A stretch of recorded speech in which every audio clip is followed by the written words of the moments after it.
Welcome back, focused learners at St. Paul American School Clark, to today's Explainer. I am so glad you're here because we are about to uncover some truly fascinating, hidden relationships that exist right in front of us. Today's focus is Grade 9 Geometry, Unit 5, Lesson 3, Right Triangle Similarity.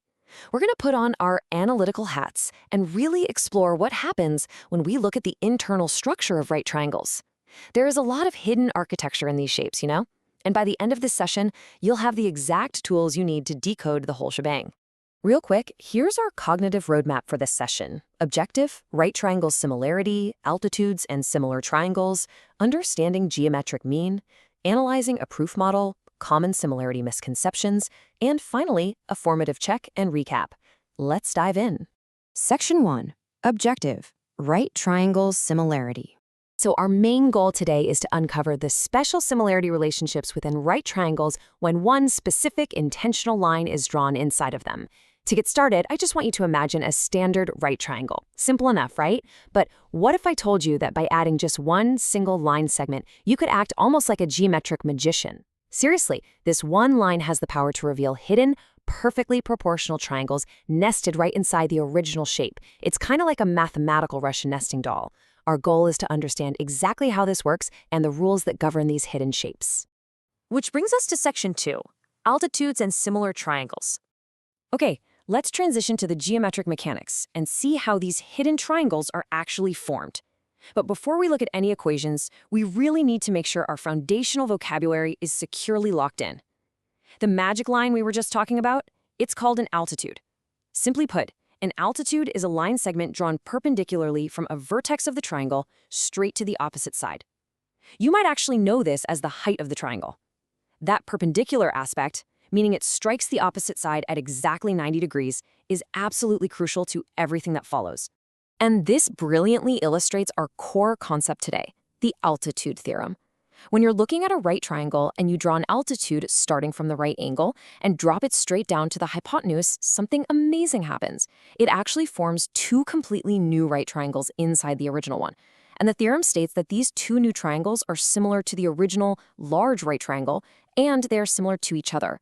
So you drop one line and boom, you now have three distinct, perfectly similar right triangles to work with. How cool is that?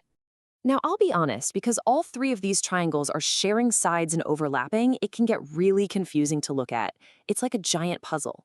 So here's a highly recommended strategy. Once you draw the altitude and identify all your new segments, just redraw the three triangles side by side. Literally pull them apart on your paper, reorient them so that their corresponding angles, the right angles, the short legs, the long legs, are all perfectly aligned in the exact same relative positions. Doing this makes the visual relationships totally obvious and, trust me, prevents you from making silly mistakes when setting up your proportions later. Moving on to Section 3, Understanding Geometric Mean. All right, so now that we know we have three similar triangles, let's look at the mathematical machinery that actually allows us to calculate the missing lengths within them. Because these triangles are similar, their sides are proportional, right? Well, this brings us to a specific mathematical tool called the geometric mean. The formal definition is the nth root of the product of n numbers. Sounds a bit intense, but don't worry. Since we are only ever dealing with two numbers in these triangle proportions, let's call them a and b, the geometric mean is simply a number x such that x equals the square root of a times b. This single elegant concept is what helps us powerfully relate the divided parts of the hypotenuse to the other segments of the triangle. Let's see how that geometric mean directly applies to our triangles through two specific theorems. First up, the altitude theorem. The length of the altitude drawn to the hypotenuse is exactly the geometric mean of the two segments the hypotenuse is split into. Second is the leg theorem. The length of each leg of the original large right triangle is the geometric mean of the entire length of the hypotenuse and the specific segment of the hypotenuse that is right next to or adjacent to that leg. This shows us exactly how the altitude and the legs act as a proportional bridge between the different segments. Section 4. Analyzing a proof model. Let's pivot to a real-world application.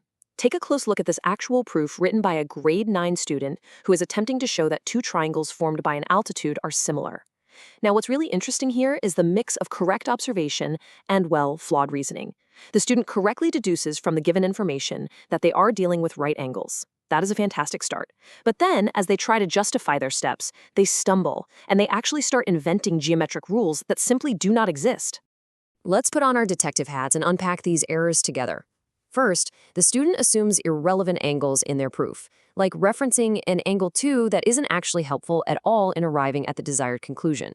Second, and this is the really big one, look at reason number 4 on their paper. It says, definition of similar segments. Guys, there is literally no such thing as similar segments in our geometric rules. You can have congruent segments or proportional segments, sure, but not similar segments. What we're seeing here is a student basically guessing at justifications instead of relying on the strict theorems we just learned. Section 5. Common similarity misconceptions. That proof is actually a perfect transition for us to look at the broader pitfalls that students face when working with geometric similarity. According to the research, one of the most fundamental hurdles is distinguishing between congruent triangles and similar triangles. I know, it sounds super basic, but it trips up so many learners. Remember, congruent triangles are completely identical. They have the exact same size and the exact same shape. Similar triangles, which is what we get when we drop that altitude, share the exact same shape and the exact same angles, but they differ in size. Mixing up these two concepts, that leads to applying the completely wrong theorems. So let's talk about how we can avoid these traps and really build up our formal reasoning. The number one rule is precision. You absolutely must be highly precise with your vocabulary. Imprecise terminology is a massive barrier to mastering formal deduction. You need to unpack definitions carefully, like knowing the exact difference between an altitude and a median, for example. Do not mix up your terminology. And above all, rely only on established postulates and theorems, not just on what a picture intuitively looks like to your eye. Section 6. Formative check and recap. Let's take everything we've just discussed and actively apply it. It's time for a quick challenge. Here is your formative check. I want you to picture the right triangle.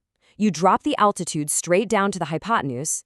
That altitude divides the hypotenuse into two smaller segments. One segment has a length of 4, and the other segment has a length of 9. Based on the geometric mean equation we discussed earlier, what is the exact length of that altitude?